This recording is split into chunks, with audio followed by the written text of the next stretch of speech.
उसमें अच्छे परसेंट ही लाना है उसको। अब बताइए युवा कहां से आए? उसके ऊपर बहुत सारी जवाबदारी है, बहुत सारी जिम्मेदारी है। और हमने तो समाज का मुंह ही नहीं दिखाया बचपन से। आज यदि मुझे कोई हाथ उठा के बता दे कि हम समाज के कार्यक्रम में कितने बच्चों को लेकर आते हैं अपने घर से, कोई है जो अपने बच्चों को घर से लेकर आता है समाज के कार्यक्रम में?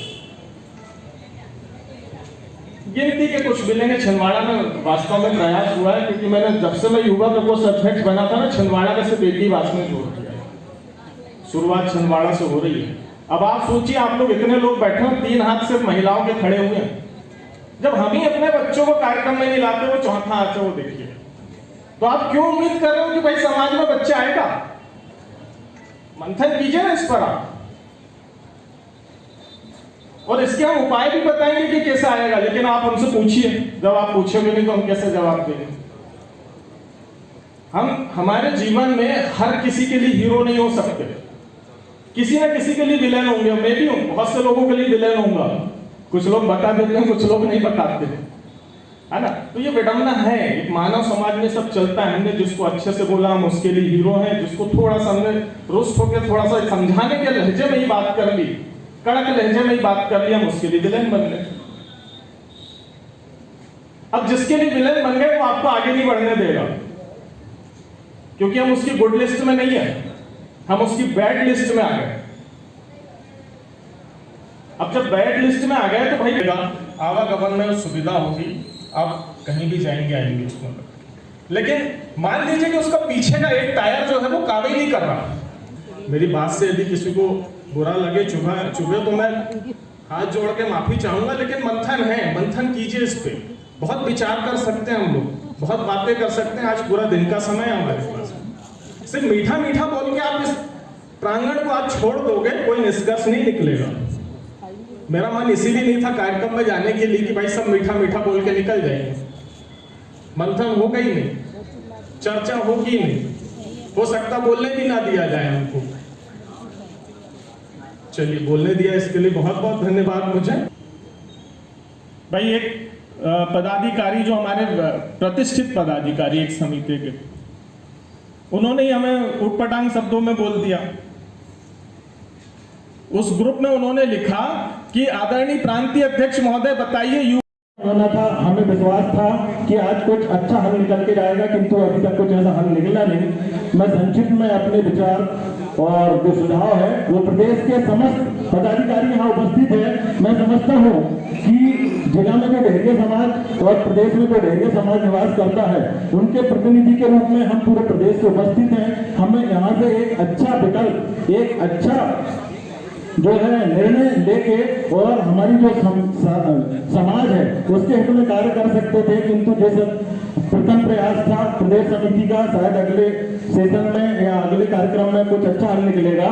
मैं यहाँ से प्रदेश समिति कृपया समस्त पदाधिकारी ध्यान देंगे। हमने अभी तक का जो सेशन किया, परिचय सेशन कह सकते हैं आप, हम इस सेशन पे जो अब मध्यांतर है इसके बाद विचार विमर्श करके इतने दिनों से हमारे समाज के लोग ज्यादातर यही क्वेश्चन करते हैं कि आपने आए, मंच पर बैठा, माला पहना और चले गए। तो आज मुझे ये विश्वास था कि यहाँ से कुछ अच्छा हल निकलेगा जो हम इम्प्लीमेंट कर पाएंगे जिला के गरीब तबके, पिछड़े लोगों और समाज के वर्गों के लिए। हम जो पदाधिकारी हैं, शायद इस वजह से पदाधिकारी हैं कि हमें कुछ क्वालिटी होगी, हम सबका दायित्व बनता है।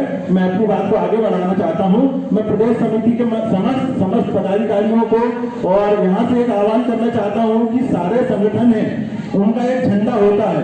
हमारी जो समिति है मेरठ ढेरिया समाज समिति, उसका अभी तक कोई झंडा, उसका प्रारूप निर्धारित नहीं हुआ है। हमें यहाँ पर पूरे प्रदेश के पदाधिकारी उपलब्ध हैं। हमें एक झंडा जो निर्धारित होना चाहिए, जैसे कि आप देख रहे हैं हमारे पास मोनो उपलब्ध है, किंतु मोनो के संबंध में मैं हमारे कार्यकर्ता जो बोलेंगे, मैं झंडा के बारे में बात कर रहा हूँ। हमारा एक झंडा सार्वजनिक झंडा होना चाहिए जो हम यहाँ प्रदेश समिति के समक्ष मांग करता हूं मैं कि आप यहां से डिसाइड करें और प्रोसीडिंग लेके पूरे जिले के जिला अध्यक्ष उपलब्ध हैं, उसको सर्वसम्मति से पास कराएं। दूसरी चीज मैं ये कहना चाहता हूं, झंडा सर नोट करिए, जहाँ हमारे धार्मिक पाखंड जो बढ़ रहे हैं, हमें इस दिशा में कार्य करना चाहिए। लोग देखते हैं अभी चंदा लेने में कितनी मुश्किल जाती है, किंतु आप सौभाग्य करवा लीजिए, महिलाओं से बोलिए चूड़ी बिंदी के लिए इनके पास 2000-4000 रुपए निकल आएंगे, उनके पति जो भी चले जाए, और वही पाखंड करता है और आप पैर पड़ के उसको पैसे दे रहे हैं। तो मैं यहाँ खुले मन से बिल्कुल, जब वो हमारे आरक्षण का विरोध कर सकते हैं,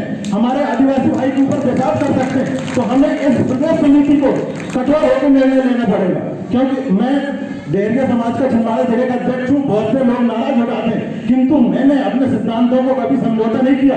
आप नहीं आएंगे, 2 लोग और नहीं जोड़ेंगे, पदाधिकारी की चापलूसी करने के लिए अध्यक्ष नहीं बने हैं हम। अगर यहाँ प्रदेश समिति है तो बिल्कुल आपको बाकायदा ऐसा मैसेज देना चाहिए, ऐसा कुछ करना चाहिए जो आने वाली पीढ़ी आपको याद करे, तो हम एक सही समाज का संगठन का नेतृत्व कर रहे हैं। तो आपको कठोर होकर निर्णय लेना पड़ेगा कि जो भी पदाधिकारी हैं वो धार्मिक पाखंड को बिल्कुल बढ़ावा नहीं देंगे।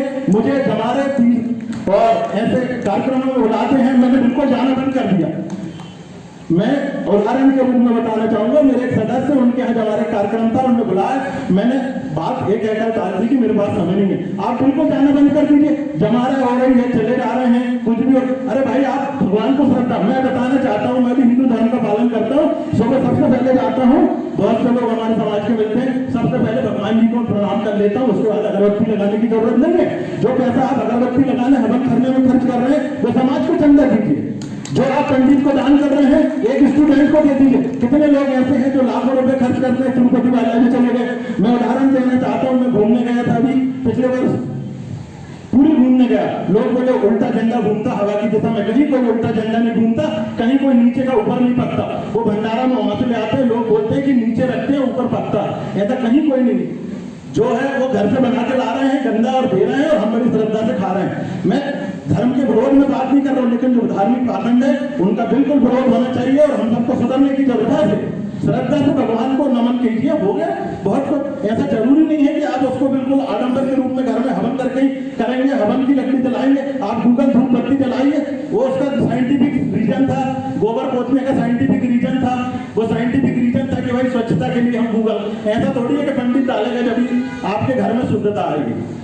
और मैं दूसरे वर्ग में शादी करने के लिए युवक युवतियां जो है आजकल अग्रसर हो रहे हैं, माँ बाप भी उनका फेवर कर देते हैं। मैं ये नहीं कहना चाहता कि आप उनको कुछ पनिशमेंट दीजिए, किंतु हमारे 5 वर्ग हैं, उनमें विचार किया जा सकता। हमारे पास ऑप्शन उपलब्ध हो सकते हैं कि जो हमारे 5 उपवर्ग है, पहले आप डेहरिया को प्राथमिकता दीजिए, अगर डेहरिया नहीं मिल रहा है तो हमें प्रदेश समिति को निर्णय लेके उनको अलाउ कर देना चाहिए। आदमी कम से कम पंडित, जैन, बनिया इनके यहाँ से तो न जाए, उसके बाद डाइवोर्स की स्थिति आ जाती है। आप शादी कर लोगे, उनका सामाजिक बहिष्कार हो गया, उधर पंडित के घर में भी गए, उधर से भी बहिष्कार, डेहरिया गए, उधर से बहिष्कार। इसलिए कम से कम जो हमारे झारिया, नुनारिया, इन 5-6 उपवर्ग हैं, इनमें अनुमति हमको इसके उसमें सुझाव मेरा है कि इनके लिए पहल करने की जरूरत है, ताकि हम जो दूर हमारे भगे जा रहे हैं लोग, उनको हम रोक सकें, और हमारा जो दायरा है